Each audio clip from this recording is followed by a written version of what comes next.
శ్రీ మహాగణాధిపతయే నమః. శ్రీ సీతారామచంద్రాభ్యో నమః. శ్రీ గురుభ్యో నమః. శ్రీ మాతాపితృభ్యో నమః. సర్వేభ్యో మహాజనేభ్యో నమః. ఈరోజు మనం తెలుసుకుంటున్నటువంటి వివాహ పొంతనలు అమ్మాయి నక్షత్రం నుంచి ఏ నక్షత్రాలు అబ్బాయి పనికొస్తాయనే విషయంలో ఈరోజు మనం తెలుసుకునే నక్షత్రం మఖ. మఖ నక్షత్రం రాక్షసగణం, ఎలుక, అంచునాడి, సింహరాశిలో ఉంటుంది.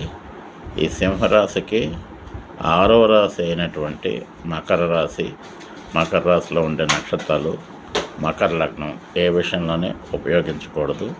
మకర రాశిలో పుట్టినటువంటి పిల్లలు కానీ మగపిల్లలు కానీ, మకర లగ్నంలో పుట్టిన మగపిల్లలు కానీ ఈ మఖ నక్షత్రానికి సూటబుల్ కారు. సో వాటిని వదులుకోవాలి. తర్వాత 7వ తార, మఖ నక్షత్రానికి 7వ తారగా నైదం తార సర్వత్ర వర్జయత్ అంటాడు. ఇది విశాఖ, పూర్వభద్ర, పునరస్సు ఇవి 7వ తారగా ఉంటాయి. అనుభవంలో ఈ మఖ నక్షత్రం 4వ పాదం వచ్చి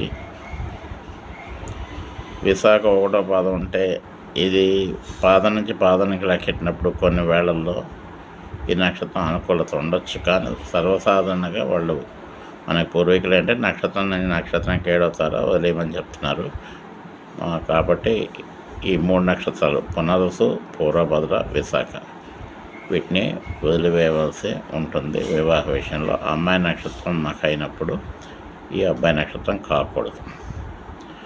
ఇంకొక విషయం ఏంటంటే అమ్మాయికి క్షేమతార అవుతున్నటువంటి హస్త, శ్రవణం, రోహిణి. ఇందులో శ్రవణం 6వ రాశిలోకి వస్తుంది కాబట్టి శ్రవణం వదిలేయాలి, తప్పదు. ఇంకా మిగిలిన హస్త, రోహిణి విషయంలో క్షేమతార అవుతున్న ఈ 2 నక్షత్రాలు అబ్బాయిదైనప్పుడు అమ్మాయి మఖ నక్షత్రానికి వివాహం చేసుకోవచ్చు. సడలింపు మాత్రమే.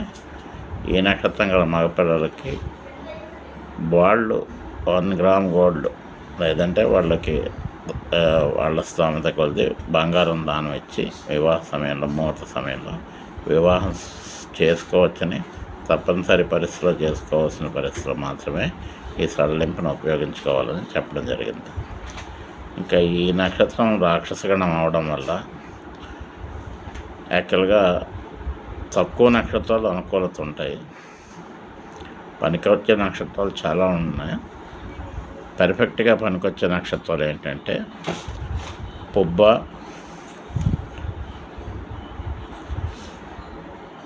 శతభిషం, పుష్యమి, అనురాధ, భరణి, ఆరుద్ర, జ్యేష్ఠ, మూల, పూర్వాషాఢ, ధనిష్ట 3-4 పాదాలు, చిత్త వీటిని పనికొచ్చే నక్షత్రాలుగా చెప్పడం జరిగింది.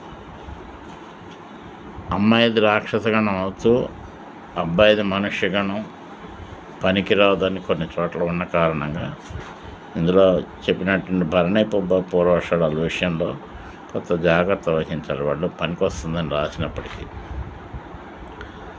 అమ్మాయి రాక్షసగణం అవుతూ ఉండగా అబ్బాయి మనుష్యగణం పనికిరాదు. దేవగణాలు పర్వాలేదు, రాక్షసగణాలు పూర్తిగా పనిచేయాలి. ఇలా రాక్షసగణంగా ఉండే నక్షత్రాలు మూల, జ్యేష్ఠ. దేవగణంగా ఉండే నక్షత్రాలు పుష్యమి, చిత్త, రాక్షసగణం. కాబట్టి యాక్చువల్గా ఇందులో అత్యంత తక్కువ నక్షత్రాలు సూటపులుగా ఉండేది మఖ నక్షత్రం మాత్రమే, 27 నక్షత్రాల్లో. దీంట్లో పుబ్బ, పూర్వాషాఢ, భరణి వెసులుబాటు చేసుకోవాలి తప్ప అవి వదిలేయడమే మంచిది. ఇంకా Pushyami the best, Anuradha good, చిత్త పూర్తిగా పనిచేస్తుంది. అలాగే ధనిష్ట 3-4 పాదాలు పనిచేస్తుంది. మృగశిర 3వసారి వచ్చేటంటే 5వ తార కాదు, మృగశిర పంచేది గ్రూప్లో ఉన్నప్పటికీ మూల, అనుజన్మతార పనిచేస్తుంది. ఆరుద్ర పనిచేస్తుంది. ఇది మనుష్యగణం, ఇక్కడ నోట్ చేసుకోవాలి.